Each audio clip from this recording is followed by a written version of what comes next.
Some of them still oozed blood. He could see that Kahlan was covered with the same kinds of cuts and puncture wounds. Her clothes were soaked in blood. But it was not only the blood on the two of them that worried him.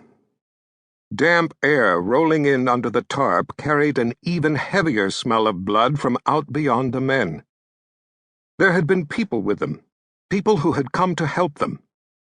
His level of alarm rose past his ability to gather his strength. Richard could feel the lingering effects of being healed, and he recognized the shadowy touch of the woman who had been healing him. But since he still ached from cuts and bruises, he knew that while the healing had been started, it hadn't gone beyond that start, much less been completed. He wondered why. On his other side, the side away from Kahlan, he heard something dragged across the floor of the wagon. "Look at this!" the man with the gruff voice said as he pulled it out. For the first time, Richard could see the size of the man's muscled arms as he reached in and lifted the object he had dragged closer. The other man let out a low whistle. How could they have missed that? For that matter, how could they have missed these two? The bigger man glanced around. Messy as everything looks, it must have been the Shun-Tuk. The other's voice lowered with sudden concern. Shun-Tuk? You really think so? From what I know of their ways, I'd say it was them. What would the Shun-Tuk be doing out here?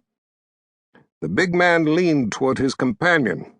Same as us, hunting for those with souls. This far from their homeland? That seems unlikely. With the barrier wall now breached, what better place to hunt for people with souls?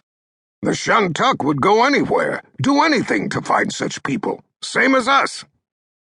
He lifted an arm around in a quick gesture. We came out to hunt these new lands, didn't we? So would the Shun-Tuk. But they have a vast domain.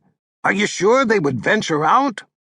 Their domain may be vast and they may be powerful, but the thing they want most they don't have. With the barrier wall breached, they can hunt for it now, the same as us, the same as others. The other man's gaze darted about. Even so, their domain is distant. Do you really think it could be them? This far out from their homeland?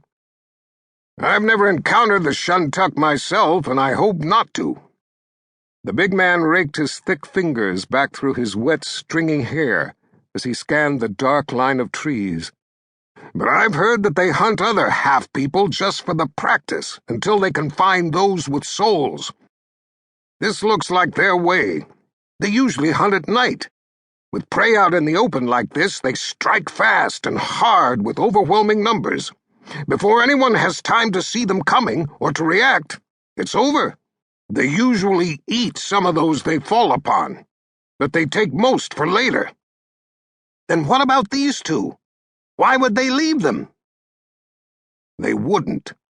In their rush to eat some of those they captured and to take the rest back with them, they must have missed these two hidden under the tarp. The smaller man picked at a splinter at the end of the wagon bed for a moment as he carefully scanned the countryside. I hear it told that Shun-Tuk often come back to check for returning stragglers. You heard true. Then we should be away from here in case they come back. Once they are overcome with the bloodlust, they would devour us without hesitation. Richard felt powerful fingers grip his ankle. I thought you wanted to eat this one before he dies and his soul can leave him. The other man took hold of Richard's other ankle. Maybe we should take him to a safe place first, where the Shun-Tuk wouldn't be so likely to come across us and interfere. I would hate to be surprised once we get started. We can get a good price for the other. There be those who would pay anything for one with a soul. Even the Shun-Tuk would bargain for such a person. That's a dangerous idea. He thought it over briefly. But you're right. The Shun-Tuk would pay a fortune. The wolfish hunger was back in the bigger man's voice. This one, though, is mine.